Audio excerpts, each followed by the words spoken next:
Let me start off by saying that this is not about the Hebrew Israelites.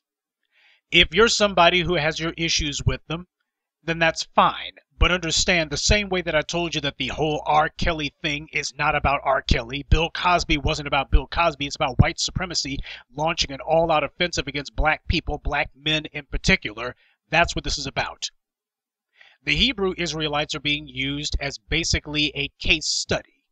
White supremacy is making it clear that they are now about to start formally going after black voices on the internet.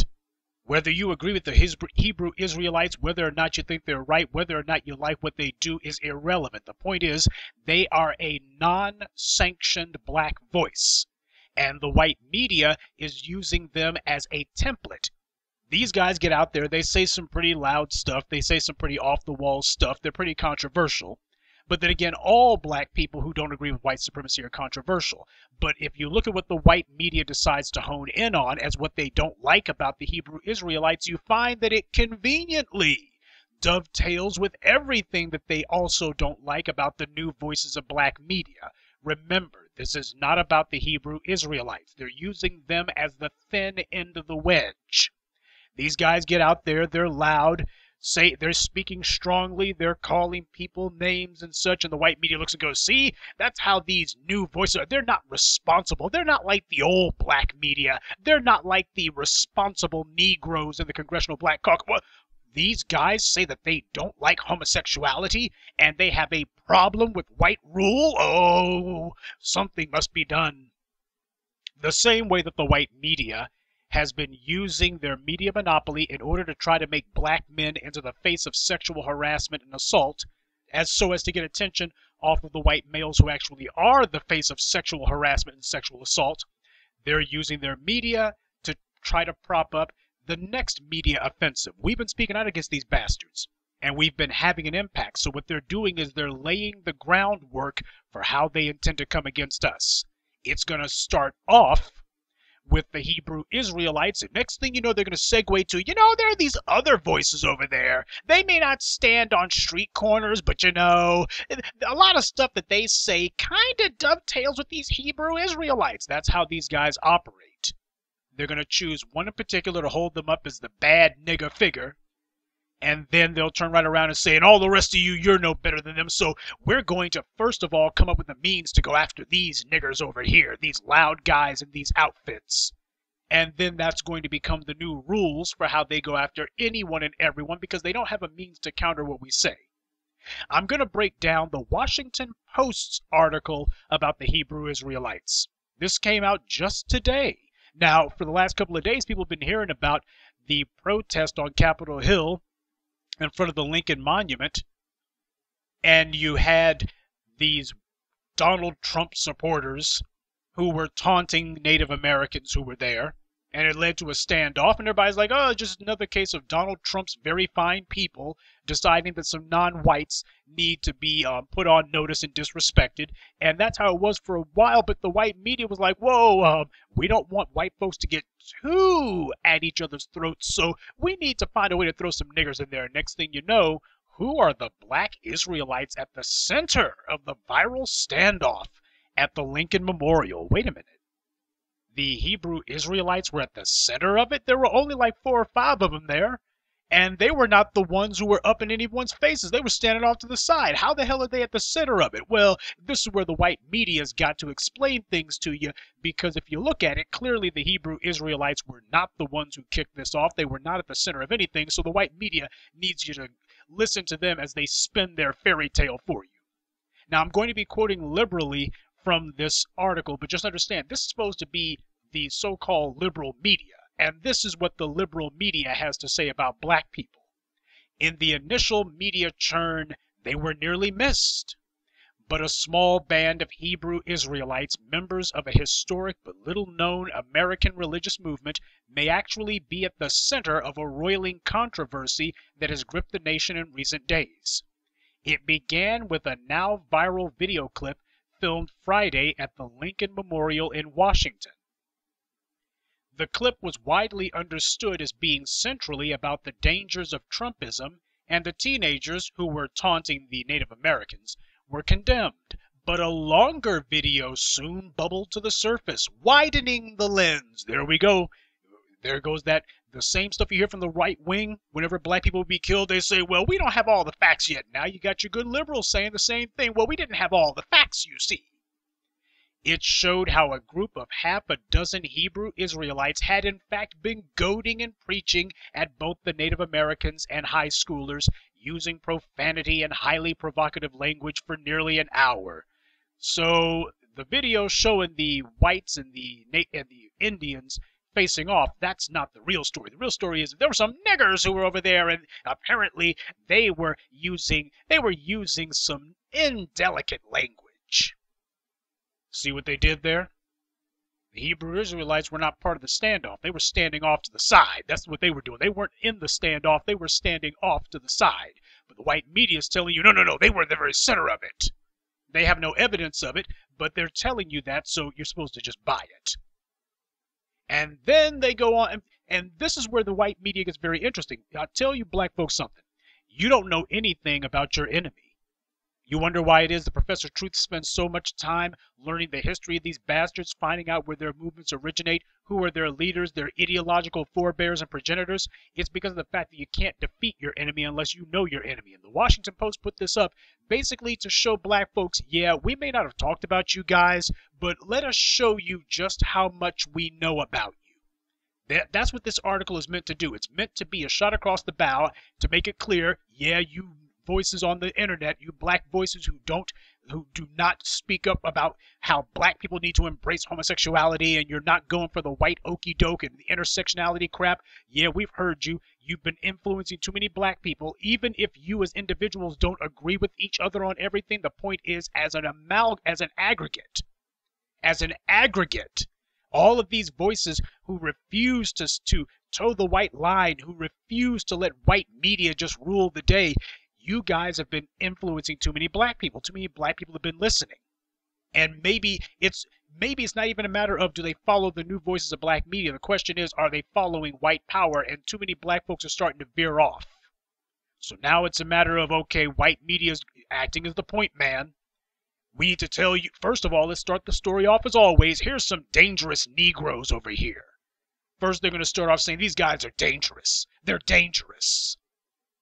And then it's going to be, well, we need some legislation. Somebody needs to do something. To continue with the article, dressed in fringed black garb, some with scarves tied around their heads, they preached what to many were both abrasive and unfamiliar end-times messages, calling Native Americans literal descendants of the Israelite tribe of Gad, the white students cursed Edomites, and preaching that a nuclear apocalypse was around the corner. Now look at what they did there. They made it very clear, yes, we are familiar with what you guys are saying about white people being Edomites. This is the article just basically saying, yes, we're familiar with your rhetoric. We are familiar with these guys. They haven't said anything, but it's, as I keep telling you, just because they haven't mentioned us doesn't mean they don't know about us. They've been watching us for years. I personally know that they've been on to me for at least a decade. And any of the other prominent voices, the new voices of black media, they've been watching us too. And remember what I told you. These guys don't have a means to be able to counter us, but they still have an advantage as far as the administrative and enforcement arms of white supremacy goes, and that's where this is ultimately going to go to. They are laying the groundwork for that. And I also told you that we're not at a point yet where we're ready for a full-in-the-face, head-on confrontation with these bastards. That's part of the reason why they're moving now. As far as they're concerned, okay, maybe it's time for us to just go ahead and come at these new voices, these black people on the internet. Maybe the white media's looking, going, hey, maybe we just have to go ahead and bite that bullet. We may give them a larger profile, but if we use our power to be able to smash these guys, if we tell people how evil they are and how wrong they are, then hopefully we can smash them and everything goes back to status quo ante. That's what they're doing here. Now listen to the kind of research that the Washington Post has done about a group of black men who have, to the best of my knowledge, the Hebrew Israelites have never attacked anyone, unlike the alt-right. They've never run anyone over, unlike the alt-right. They've never killed anyone, unlike the alt-right. They've never started massive brawls in the street, unlike the alt-right. They've never called for anyone to be killed, unlike the alt-right. And yet, look what the Washington Post is doing. They decide it's time for a full court press against an organization who 99.9% of the people had never even heard of before today. The article says the 1970s and 80s saw the rise of an innovative new branch of black Israelism centered around an organization named the Israeli Tanakh School, known colloquially as One West, after its address on 125th Street in Harlem. The One Westers saw themselves as radical reformers of earlier generations of Hebrew Israelites who had gone astray. They were also early and eager adopters of new media. Let me repeat that for you, because the white media is letting you know what the problem is. They were also early and eager adopters of new media. So you had some black men who were getting their hands on new technology for media, new technology for communication, and they were eager adopters, which meant that these guys were technically proficient.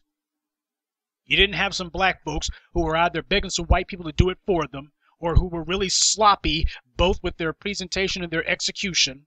Instead, you had guys who got in on the ground floor. They were, because that's what the problem with the internet. The internet's basically, between porn and white supremacists, the internet's been on lock. But here you got some black men who apparently are carving out their own niche on the internet, and that's what the white media doesn't like. It's okay if the internet's dominated by porn and white supremacists.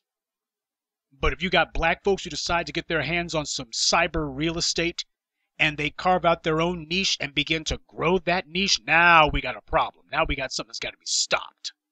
So they're telling you exactly what their problem is. This is in like the first 1/3 of the article. They were early and eager adopters of new media. The white media is letting you know this is what our problem with these guys is. This is what our problem with these guys is. And as if that wasn't enough, they go on to write, these people were the downtrodden of the earth, they argued, whose past hardships were the result of their having strayed from the commandments of God. Contemporary hardships facing these groups, such as poverty, police brutality, racism, and gun violence, could be overcome only when they recognized their forgotten history as Israelites. The white media didn't throw that in there just as happenstance. They did it because what they wanted to make clear is these guys are out here being very aggressive, and they're being very ultra and in people's faces, and their problem happens to be poverty, police brutality, racism, and gun violence. These tech-savvy, very motivated, and whenever you think about the Hebrew Israelites, you can't ignore the fact that these guys, when it comes to trying to get their message out, they've got no qualms about it. They're damn sure not bashful, and they're not doing a half-baked job about it either. When these guys do their videos and such, whether you like the content or not, you can't ignore the fact that these guys are actually trying to put something out there that hopefully will get people's attention, and it ain't going to be some ragtag kind of thing. You see, the problem that they got with guys like Louis Farrakhan and the Hebrew Israelites is, for the first time, they're seeing black men who are using religion for the sake of empowering their people. They're using religion as a political tool to empower black people. They're not telling them love their enemy, all the rest of it. They're using religion to say, black people, you are a special people. You are a people deserving of better. You have a right to your piece of the world. God wants you to win. They're using religion for black people's interest. This is exactly what Dr. John Henrik Clarke was talking about. Instead of letting Europeans use it as a tool of conquest and control against you, you use it as a tool of your empowerment and liberation. Whether you agree with all the things the Hebrew Israelites say or not, the white media is letting you know these guys are not using religion the way that we brought it to them. They're using religion to empower black people. They're using religion to embolden black people. They're using religion as a means of getting black people to stand up straight, step forward, and to compete for their piece of the world. That's the problem that they got.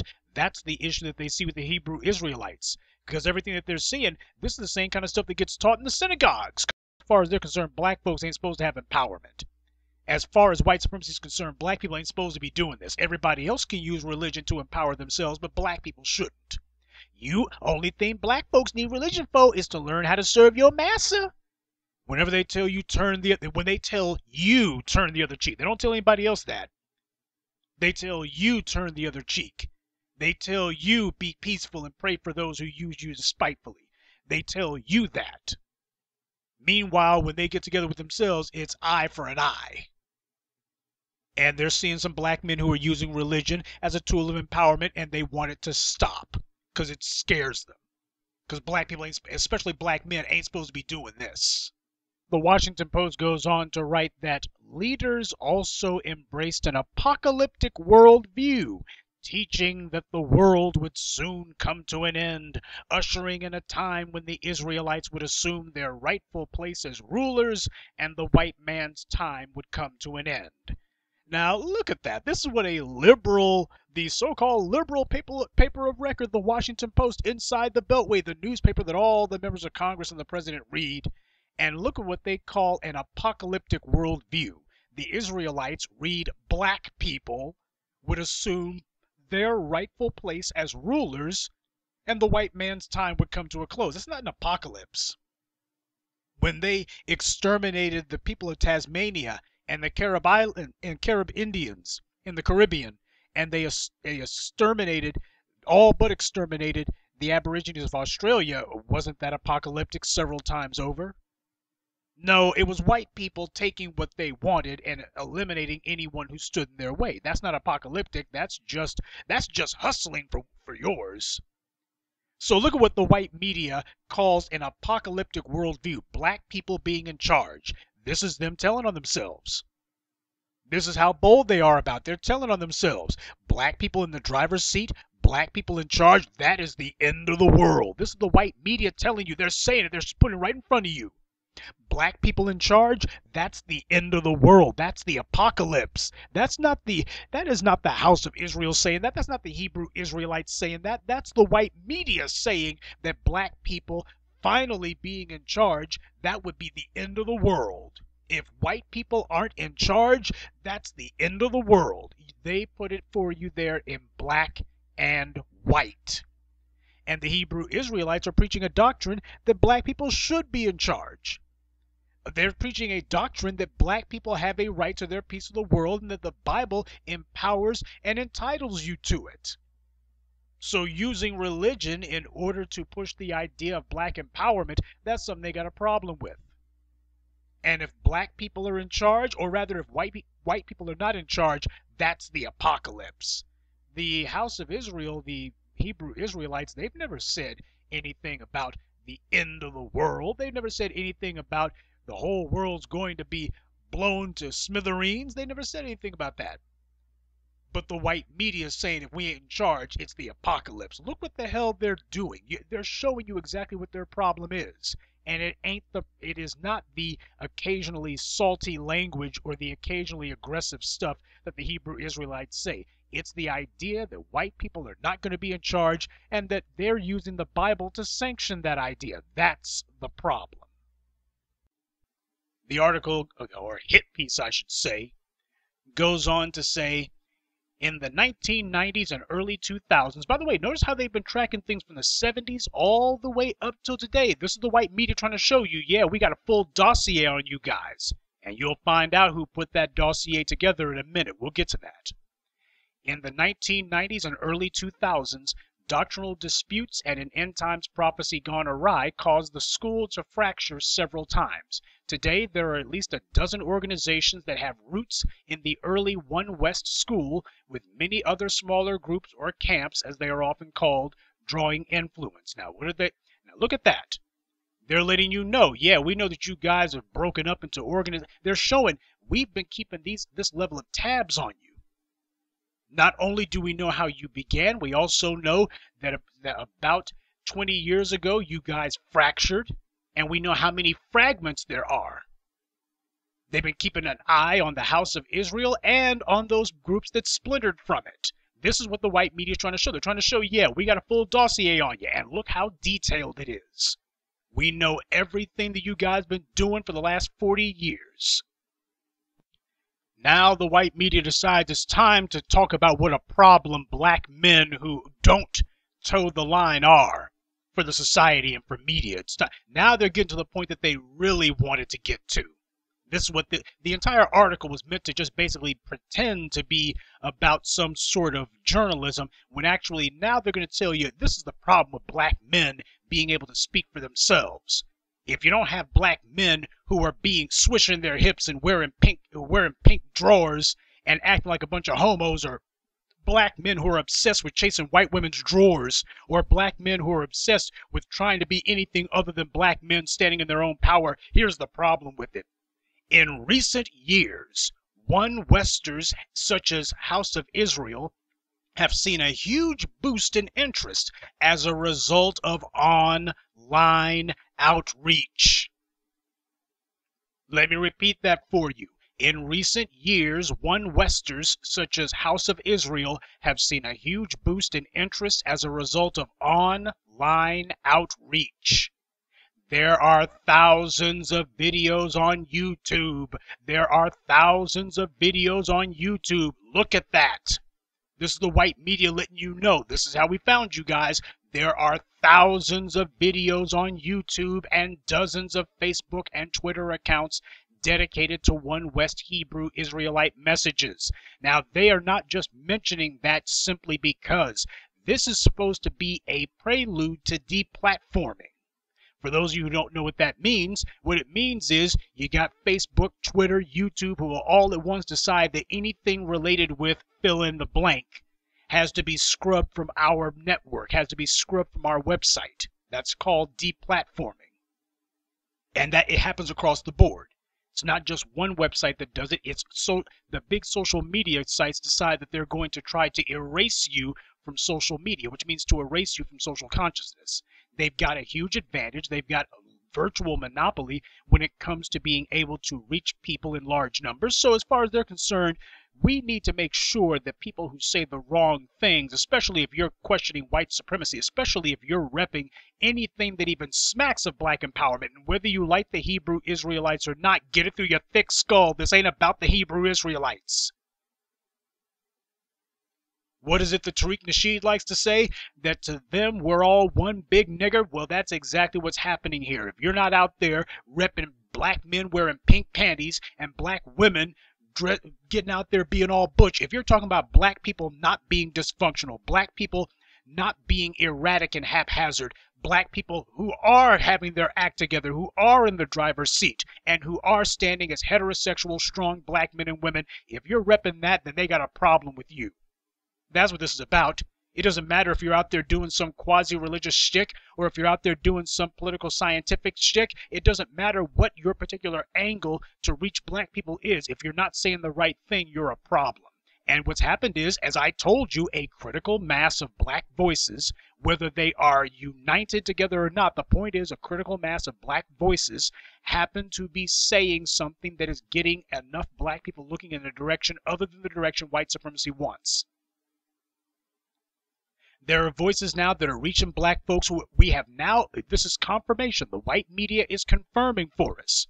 You've reached the tipping point. We've been watching you for decades now, and it's at the point now where we fear that we can no longer ignore you because you're not going away. And what they're doing is they're reaching, this is the white media communicating with each other. I've told you about this for years.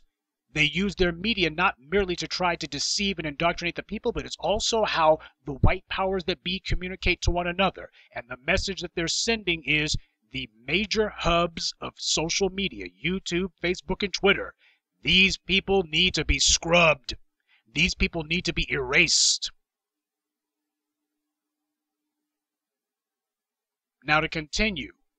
A related organization, Israel United in Christ, was also recently thrust into the spotlight after rap superstar Kendrick Lamar featured snippets of his cousin, one of its members, preaching on his Pulitzer Prize-winning album. Now look at that. Kendrick Lamar ain't part of the Hebrew Israelites or anything even associated with them, but his cousin is. And he decided that he was going to be repping. That's what the white media is looking going, see, this is the reason why Kendrick Lamar is so dangerous. This is them attempting to try to make the brother guilty by association. To continue, with an elevated profile, Hebrew Israelite groups such as House of Israel have received significant pushback from organizations like the Southern Poverty Law Center and the Anti-Defamation League, which brand them as hate groups for their inflammatory messages about white, LGBT, and Jewish people. But here's the part that got me. The Washington Post added on to that, as well as from Christian groups that see them as a growing religious threat. Really now? So there are Christian groups who see the Hebrew Israelites as a religious threat? So they don't see Jerry Falwell as a religious threat. They don't see Pat Robertson as a religious threat. They don't see white identity as a religious threat. Any of those white identity Christian movements as a religious threat. But they see the Hebrew Israelites as a religious threat. Is it that they see the Hebrew Israelites as a religious threat, or do they perhaps see the Hebrew Israelites as ideological competition? That they're facing a group who is not on board with the popularized, read, Anglo-white-centric Christianity. These guys are saying something different, whether you agree with it or not. The point is it's decidedly different than what Pastor Porkchop, Reverend Hamhock, Minister Hogmog with the chitlin juice running down his jaw is offering up on Sundays. The Hebrew Israelites talk very differently. So when the white media is sitting here saying Christian groups see them as a growing religious threat, what that means is they're going to be trotting out the old, decrepit black preachers who are going to say, y'all don't need to be listening to these angry voices. They ain't nothing but the work of the devil. Okay, well, what's the work of God? Pink panties and, well, you know, Sister Janice over there, she's taking a real shine to your sister over here. And well, ain't we supposed to be about love and what would Jesus do? This is the white media who's trying to lay the groundwork for a full-scale assault, and they're going to be using this as a paradigm for how they intend to do it, same way that they did with Bill Cosby. What they did to Bill Cosby, they hope is going to be a usable working model for how they're going to be able to, like an assembly line, just like a machine, they're going to be able to start in on a black man who they want to see put in prison.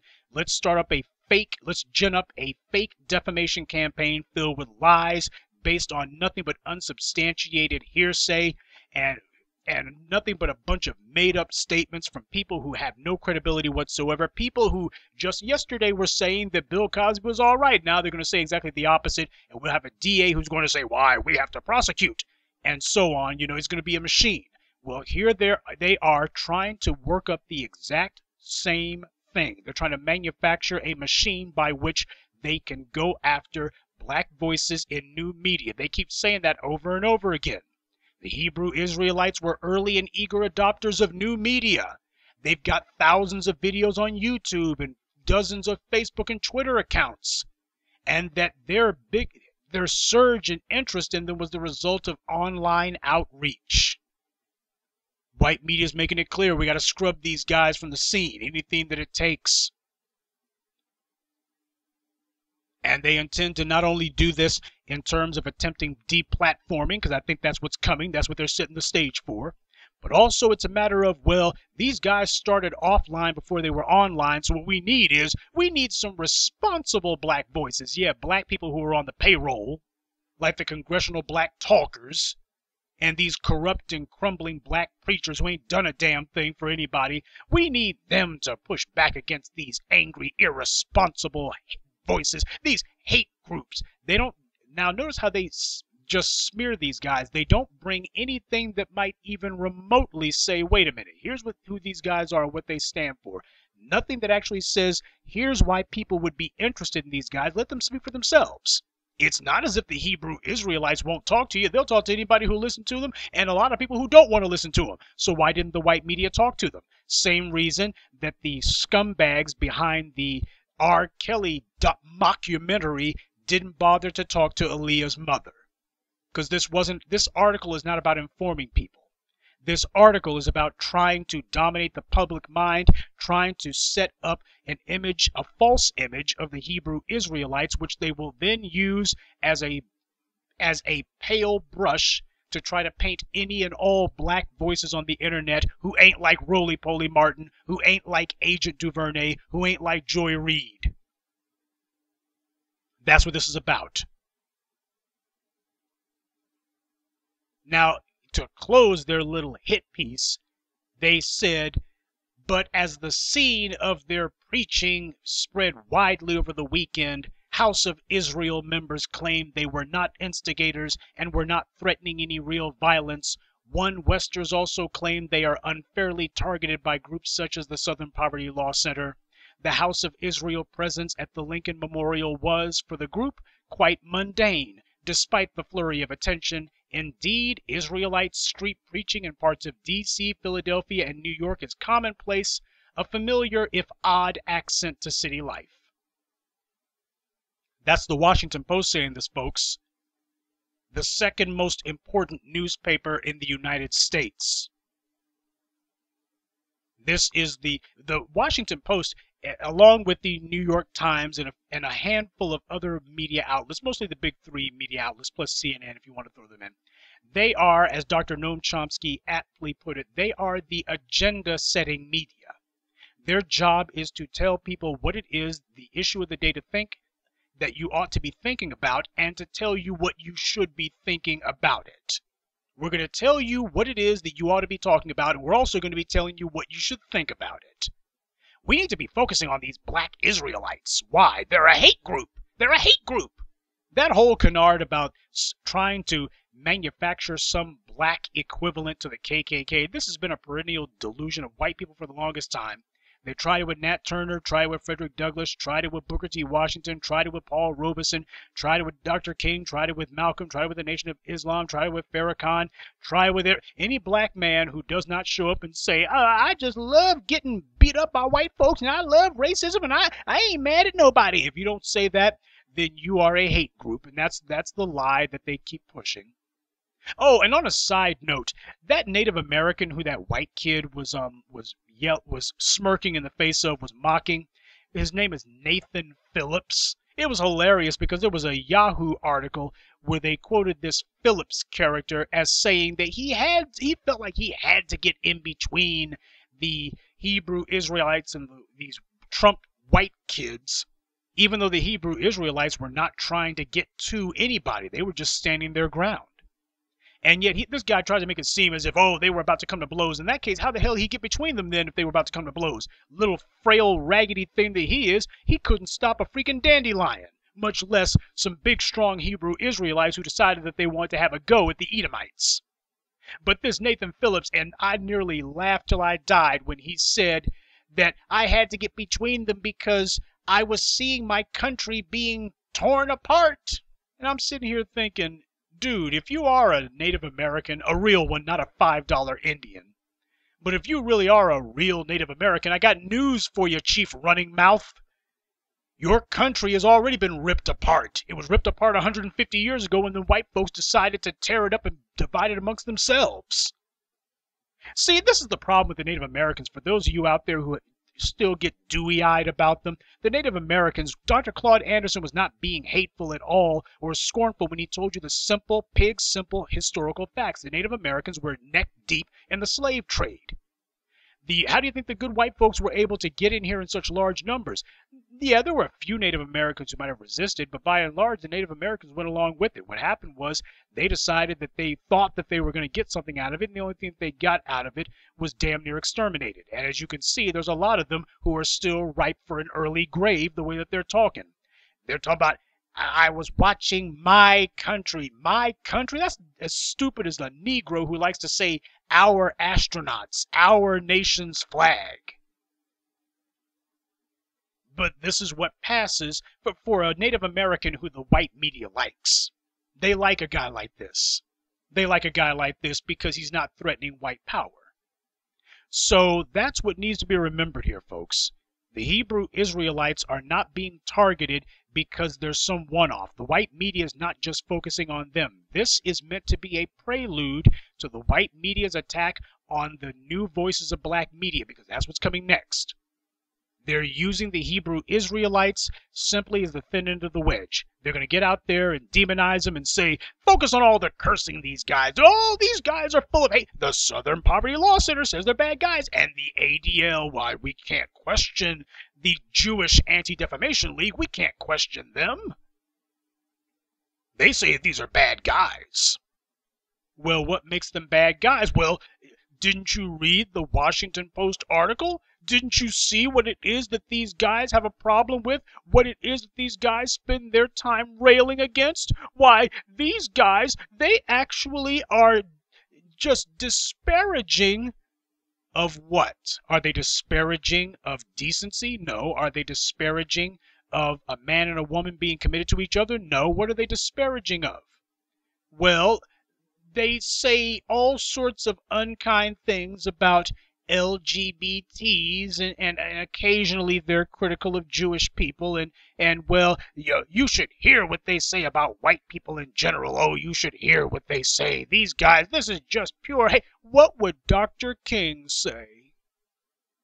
Okay, so if you're critical of white people, if you're critical of LGBT activity, if you're critical of people who happen to be Jewish, and they're not even, and by the way, the Hebrew Israelites are not even critical of Jewish people. They're simply critical of some things that some Jewish people have done and said. By and large, they are innocuous as you like when it comes to the Hebrew faith. In fact, they claim to be the Hebrews. How the hell are you going to take the people who claim to be Hebrews and say that these guys hate Jewish people? Jewish is a religion, not an ethnicity, or at least that's what it's supposed to be. We all know what the reality is. We all know what the reality is. But the problem you got with them is, well, look what they say about white people. Look what they say about LGBTs. Look what they say about quote-unquote Jewish people. Yeah, that ain't the real problem, or at least it's part of the problem. The real problem they got is, look what these guys say about police brutality. Look what they say about racism. Look what they say about gun violence against black people. Look what they say about the impoverishment, the systematic, deliberate, wholesale impoverishment of black people. That's the problem that the white media's got with what they say. You guys aren't accepting being oppressed. And you keep talking against police brutality, sooner or later you're going to start saying black people have a right to defend themselves from police brutality. And you're not going along with intersectionality, which means you're not allowing white power to be able to derange and be able to confuse the internal politics of the black community, because that's what intersectionality is about. Anybody who comes up to you and they're not just straight black first, what they're telling you is, we need to be schizophrenic as a group. That's what they're doing, like Kamala Harris.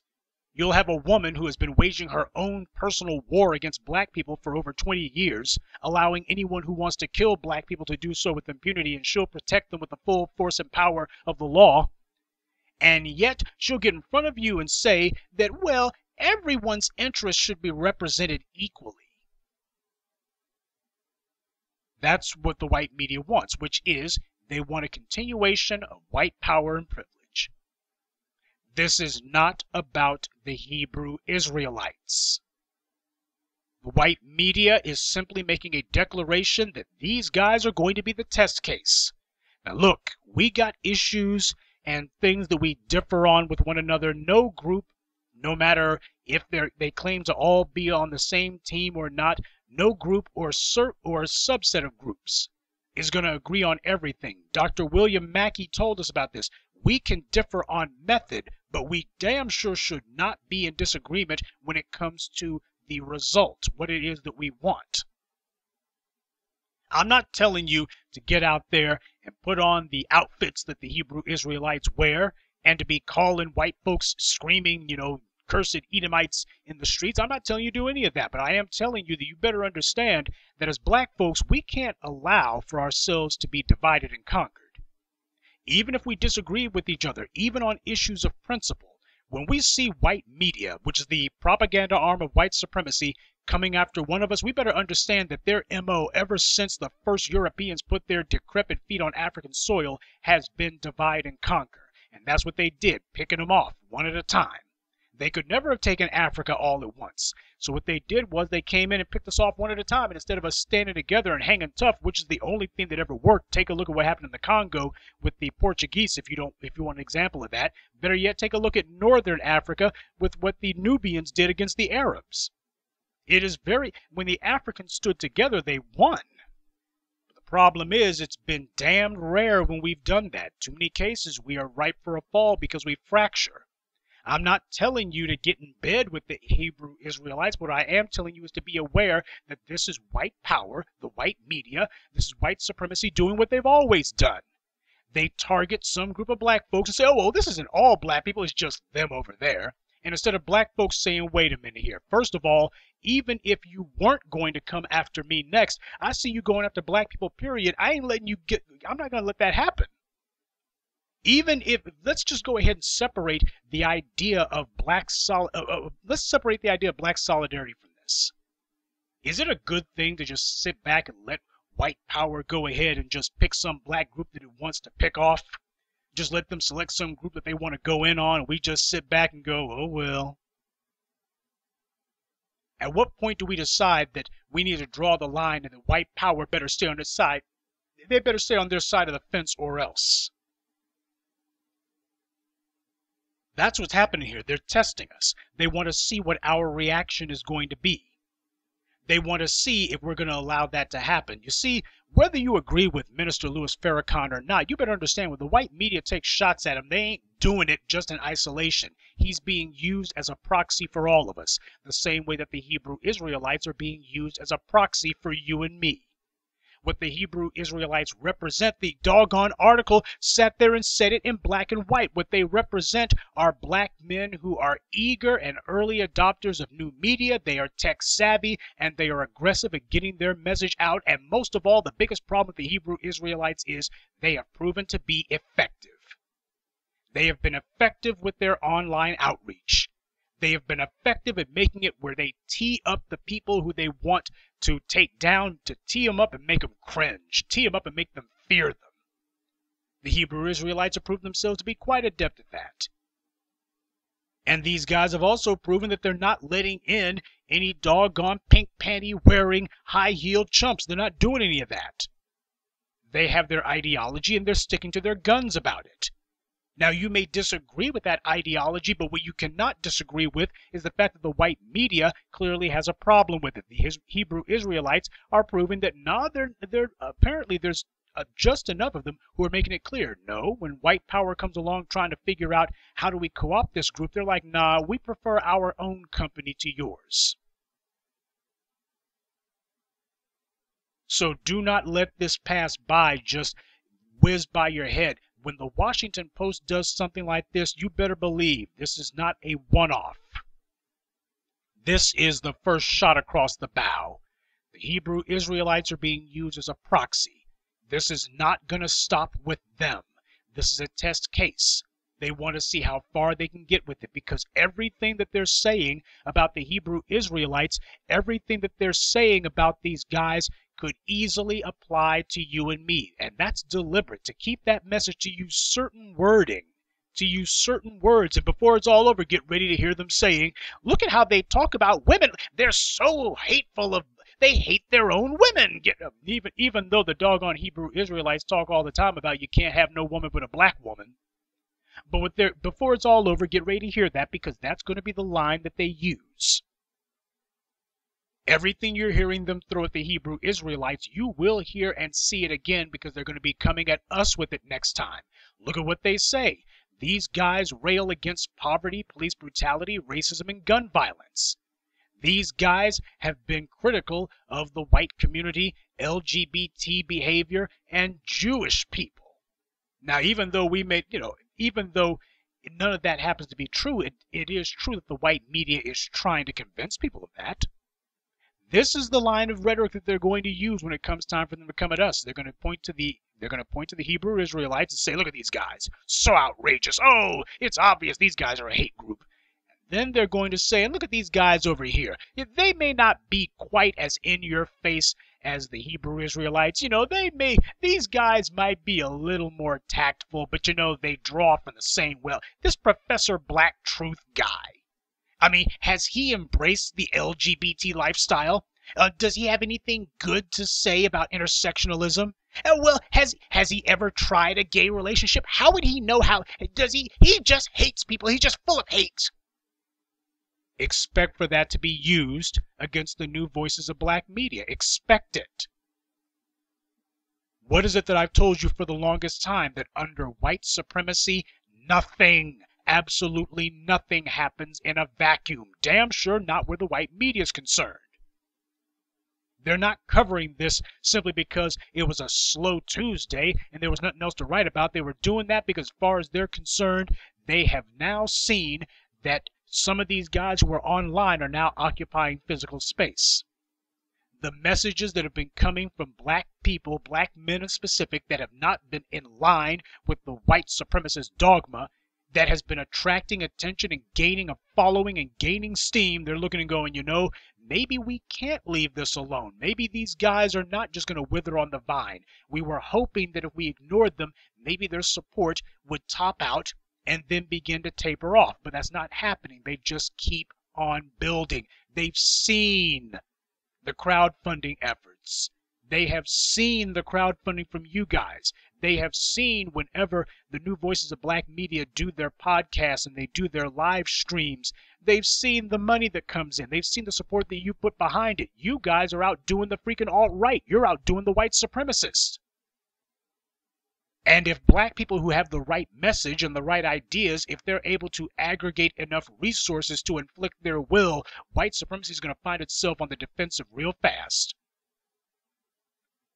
You think that it's some kind of freaking accident that I put out my video about Kamala Harris on Monday and then the very next day you get this crap? My video about Kamala Harris, that video has already done over 25,000 views in less than 24 hours. Now, that may not necessarily be viral, but the point of the matter is it damn sure makes a blip on the radar. That's for damn sure. What it shows is that the message that's coming from black people who are not falling for the okie doke, black people who are not trying to be just slightly less odious versions of the old black media, it has cachet. It's got appeal. Black people are listening to it. You're listening to it. The video that I did about the whole surviving R. Kelly fraud, that video's gotten 134,000 plus views and counting. The white media knows that there are voices out here saying, don't fall for the okie doke, and they know that these voices are being listened to, and they need to find a way to give themselves cover to come after these voices. That's what they're doing here. They're trying to set a template for, these are the voices that are irresponsible. Oh, we tried to be patient with these guys, but the moment is just too dear. We have to do something. That's what this is about. They're giving themselves permission to do something that they've been wanting to do all along. We didn't go away. We have not reduced in potency or effectiveness. And because of that, now they're going to the old I'm white and I say so, white fiat. That's what they're prepping for. So I want you to take this one to heart. As black people, we got to learn what it means that when we see somebody coming at black folks, see the big freaking picture. If you allow whatever minor differences you may have with the Hebrew Israelites to be your reason to sit on your hands and let white supremacy take pot shots at them, then you're continuing the exact same sorry tradition of African apathy, which is what led to the slave trade in the first place. As black people, we're supposed to be especially hypersensitive when white power is attacking other black people, because they aren't doing it to protect us. When has white power ever tried to protect us? Oh, we got to go after R. Kelly. Why? To protect black women and girls. Really? So they care about black women and girls so damn much? Did they care when Thomas Jefferson was raping Sally Hemings? Did they care when Strom Thurmond was raping his concubine? Did they care when Daniel Holtzclaw was raping black women? When's the last damn time that they've actually given a damn? They haven't. It's just a clumsy front for the same old, let's find a black man who we can lynch in the media, lynch him in court, what have you. And can they get black people to either cheer them on or at the very least not oppose them? That's how lynchings went on for so long. The white media would find some black person that they wanted to demonize and say, well, old Cleophas over here, he put his hands on Miss Polly, and because of that we got to lynch that nigger. And black folks would be like, oh, well, if you say that's what he did, then, well, certainly he's a bad guy. Well, because we don't want white folks thinking that we're uncivilized, mind you. And they were like, these dumb niggers, they'll fall for anything. Okay, rinse and repeat, boys, rinse and repeat. Next thing you know, a few thousand dead black men and black women and black children later, you had Mary McLeod Bethune come along and say, wait a minute here. These are lies that these white folks are telling. And that's when somebody finally started questioning the lynchings. But it took that damn long? Yeah, because unfortunately, black people, we are all too willing to sit on our hands when white power comes along to go after some black person. I guess we figure as long as they're not doing a full-scale assault against all of us, never mind the fact that white supremacy's entire MO has always been picking off their enemy. They don't have the numbers to come at us in a full wave, so they got to pick us off, and they've been doing it for 500 years because we've been letting them. Don't you think it's about time that we stop falling for the okey doke? This is not about the Hebrew Israelites. This is about black people understanding when white supremacy has us in the crosshairs. Because today they're coming after the Hebrew Israelites, but I can promise you tomorrow they're going to be choosing some voices from the new voices of black media to go after. And all of the racist and racially coded language that you saw in here, where they're making it into a bad thing that black men are getting tech savvy, that black men are becoming eager and early adopters of technology, that black men are finding ways to use the internet in order to build a following. They portray that as being a bad thing. Oh, how dare they? They're saying that against the Hebrew Israelites today. Tomorrow, it's going to be us. And we need to make sure the white power gets put on notice, that the white media gets put on notice, that when we see white media, white power, white supremacy coming at black folks, we're going to put aside whatever freaking little differences we got, and we're going to circle the wagons for each other. Don't you think that that's an idea whose time has come again?